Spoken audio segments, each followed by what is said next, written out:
Yeah, so I will talk about oil and social resettlement in Kazakhstan. First, I want to talk about the very impressive oil resources and oil production in Kazakhstan that everybody knows here.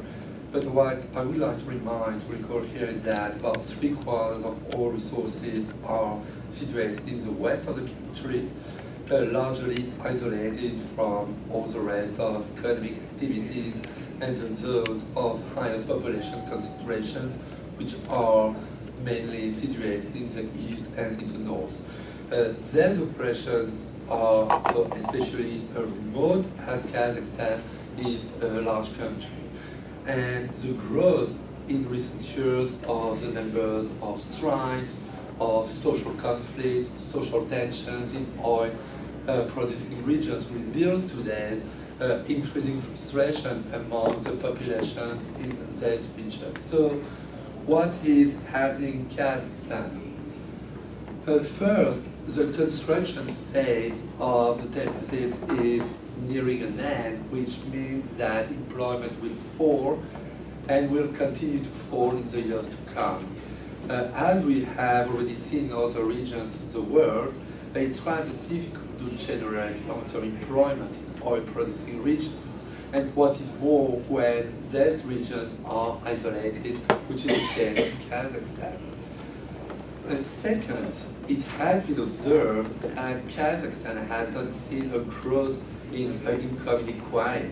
See, for example, the Gini coefficient of this republic, which even went down from 0.33 in 2002 to 0.29 in 2010, and it has not increased since. However, according to studies by economists, for example, Najman, until today, the local redistribution of the oil rent seems to have been rather poor. Whereas Kazakhstan has worked at reducing poverty, it is in fact in the most developed regions, especially in Astana and in Almaty, and as well as some other regions that have benefited from it, whereas oil extraction areas such as Mangista or Atiyarao continue to have strong rates of poverty, close to 1/3 of the population. And the third point is that transparency in the redistribution of oil income is crucial, and that is unfortunately far from the norm in Kazakhstan. So all these factors have led to a growing resentment and even to risk of violence, as we saw, for example, in Channels. So what happens there? Well, most of you know that the workers of several oil companies were on strike for more than 8 months, and during this time, both management of the oil companies and governmental institutions took a firm approach, declaring the workers' demand, including wage demands, to be unfounded. And this confrontation ended violently in December 2011, with at least 17 people killed and more than 100 wounded.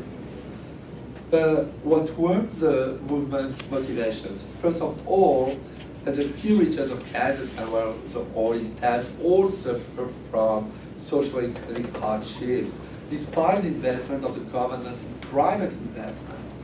Mangista's economy is very largely dominated by oil production. The region has no real economic diversification, does not produce anything, and has practically no other industries. Consequently, all its goods, including ordinary consumer goods, are imported, which contributes to far higher prices than in the rest of the country. This also makes remote oil prospects to create local employment. Today, small local business and the tertiary sector are still largely underdeveloped in this region. The oil operations are often accompanied with environmental degradations. Workers and local populations complain about ecological consequences and effects on health resulting from these oil operations.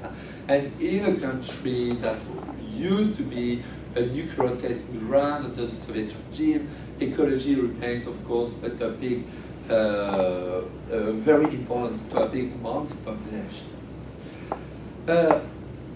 Another fact is that relations between the local populations are becoming more and more tense.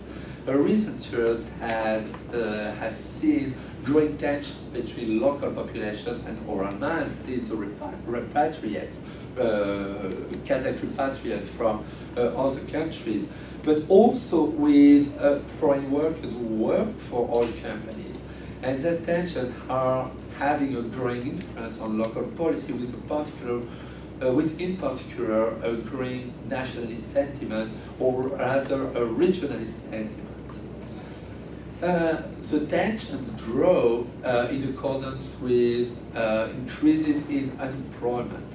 The employment boom occasioned by the exploration and development of the deposits is reaching its end, while first primarily because some sites are not far from being exhausted, whereas major exploitation projects such as Kazakhstan are in the last stages of development. This anxiety is today one that generally extends to all the operation sites. 7,000 of workers have been already dismissed in recent years. For example, between 2010 and 2011, some 20,000 persons lost their job in the North Caspian projects when the Bolashek factory was finished. And according to the administrative authorities of Atyrau, between 16 and 18,000 persons became unemployed in 2012. To solve this situation, at least partially, the local and governmental authorities press major companies and try to make them sign long-term agreements to limit these dismissals. It's nonetheless difficult to hire local personnel because actually most of them are unfortunately not qualified enough, so that qualified staff must be brought from the company's country of origin. Now, how is the oil rent managed and redistributed? The oil operations and companies generate considerable financial flows. For example, and here I take some figures published by the excellent Crude Accountability Report of Kazakhstan a few years ago, in 2012, I guess. Between 1993 and 2002, Televishevol direct financial contribution to Kazakhstan was $74.2 billion, which includes the workers' wages, the payment of state enterprises, and dividend paid to the Kazakh authorities. And according to the figures I found, in 2013, TCO payments to Kazakhstan totaled about $15 billion, which is a record for TCO. The Kazakh government has properly maintained control over all taxation on foreign oil companies. During the last decades, the taxes imposed on companies have gradually become higher, with the government having tried to renegotiate on several occasions its contracts with foreign companies. The tax regime to which companies are subject is changeable. Companies have had to confront sudden and repeated changes. The terms of signed contracts with operating companies have been violated several times. Kazakhstan tax rules, both local and national, change regularly and are subject to sometimes inconsistent implementation and interpretation. And there is today a considerable opacity in the management of the benefits of the country, whether oil or other, by the way. First of all revenues are not entirely redistributed. A large share of these revenues are transferred to the sovereign fund Samruk Kazina. Stabilization funds are of course recommended to reduce the impact of commodity price instability on the economy. However, this fund, which today controls an immense majority of large companies and state resources, is largely criticized for being under Nazarbayev's control and for symbolizing the president's stranglehold over the country's economic resources. Generally speaking, it is thought that the majority of these flows do not go towards solving poverty or towards social economic development. After independence, Kazakhstan, like most former republics of the Soviet Union, considerably reduced their budget share devoted to the social sector.